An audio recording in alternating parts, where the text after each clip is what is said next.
Brad Biggs believes what positions he feels the Bears will target in free agency. We're going to talk a little bit about that. We're also going to talk about how it will be almost impossible for the Bears to come out of this offseason without having a legit wide receiver 2 on the opposite side of DJ Moore. All that plus more right after this. You are now tuned in to Chicago Bears Central, your number one place for all Chicago Bears news and content. What's going on, Bears fans? Welcome to another episode of Chicago Bears Central, your number one spot for everything Chicago Bears related. I'm the host here, Haize, but more importantly, you guys can follow the channel at Chi Bears Central on every social media platform we happen to be on. With that being said, let's go ahead and get into this content today. So first up, Brad Biggs signaled out 3 positions that he feels the Bears could target in free agency, and that's center, defensive end, and tight end. Now, these are positions that we knew that the Bears were going to target regardless in this offseason, but the Bears have a unique situation in place where they have a lot of cap space, decent cap space, right? Not as much as they had last year where they were leading the league,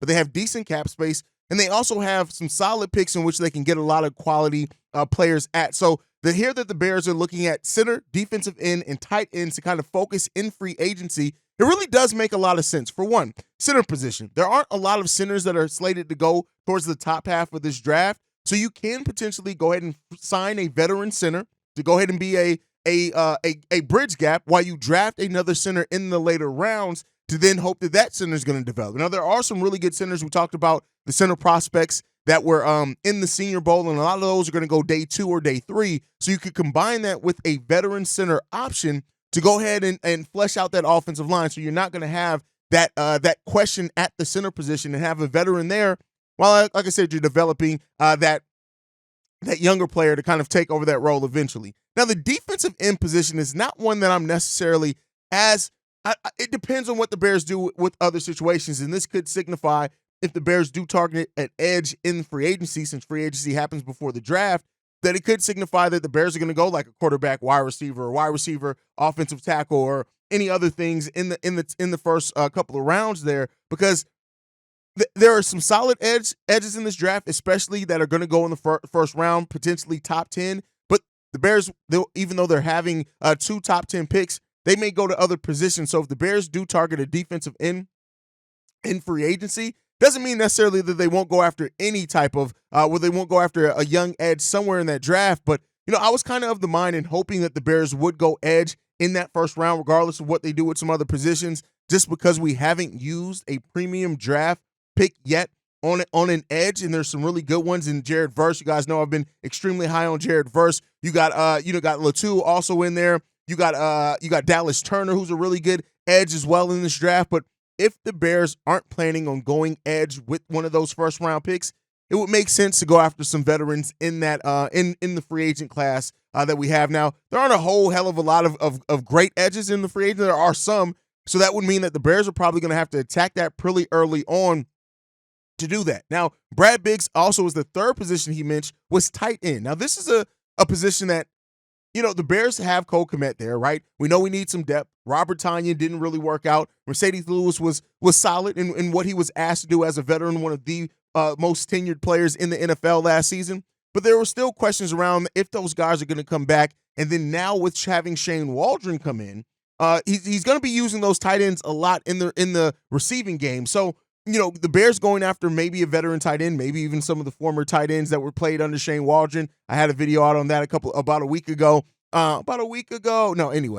So you have that option as well. And so that kind of makes sense. Now, I know a lot of, mock drafts, and we talked about kind of the positions that the Bears were a lot of mock drafts had the Bears drafting, and Brock Bowers popped up in a lot of mocks for the Chicago Bears.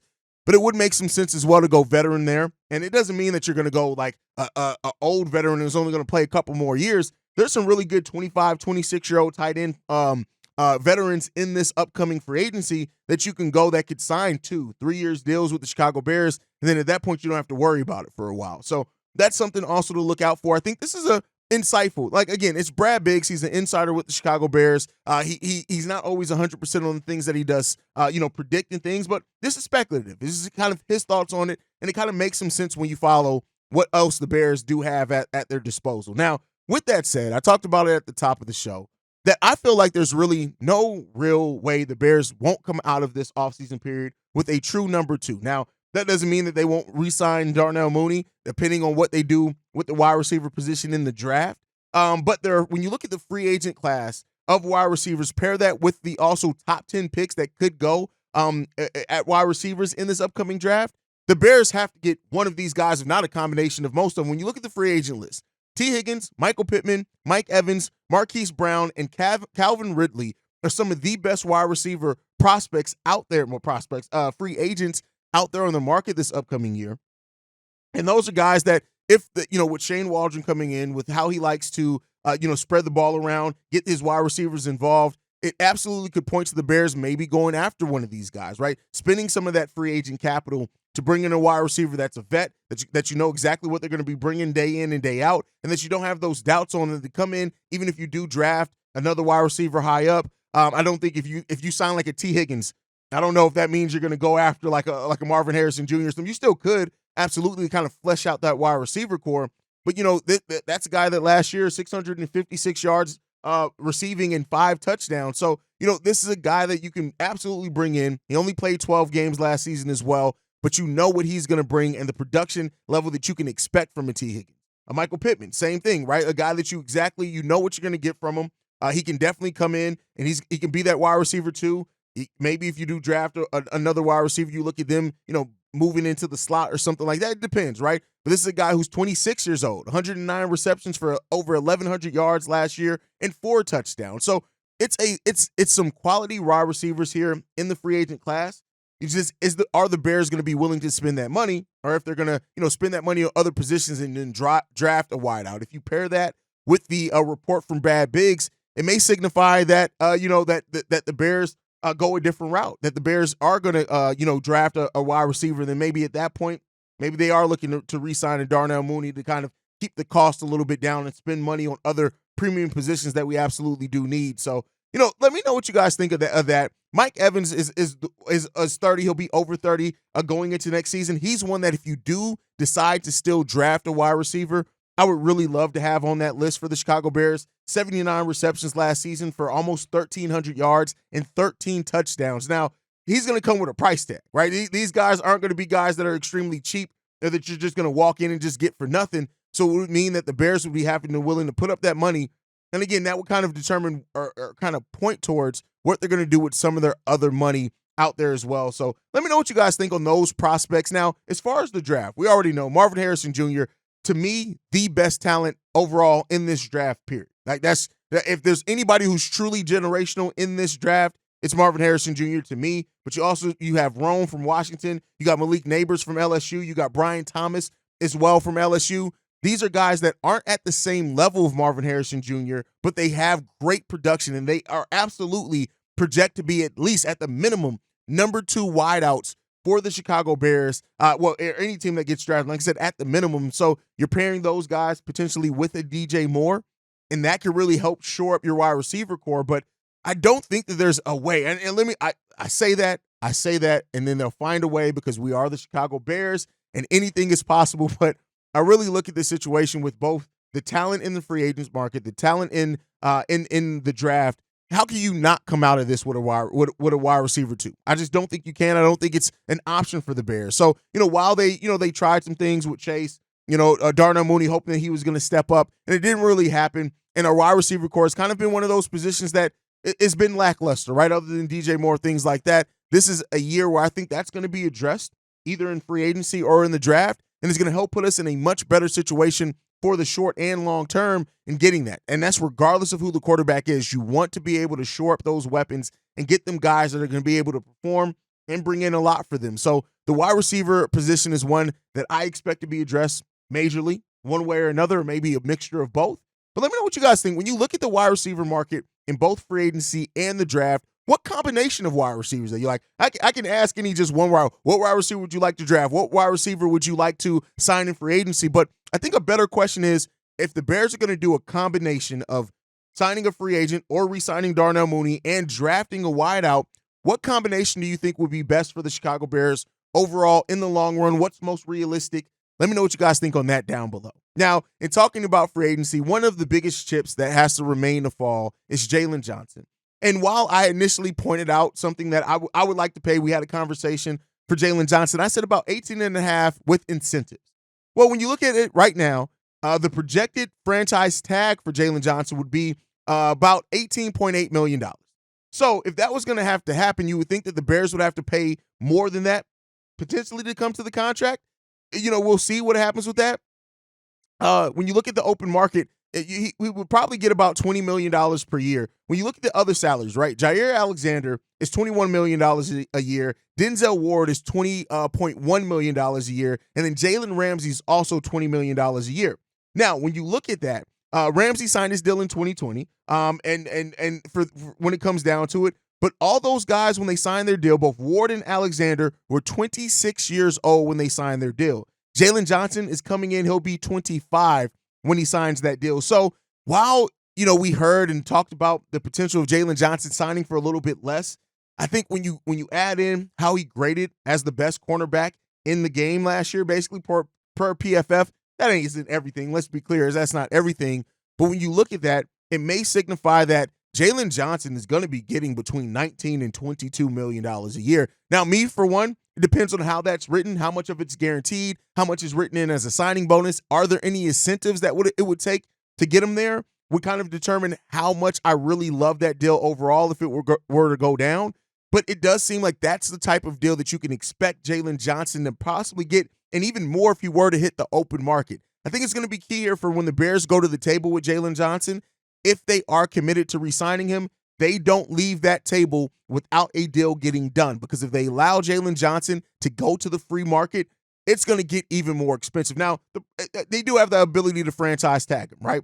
So that's what it comes down to it. Now, he could earn this franchise tag 2 years in a row, which would be 120% of that $18.8 million, which will put him at $20.7 million. So that's what he could get paid if he ends up getting franchise tagged twice. But I think the Bears, if they want to avoid that, if they want to avoid the drama, having to franchise tag him, that is going to be key for, I think, for the Bears to do in Ryan Poles. When they go to that table, come with your best offer.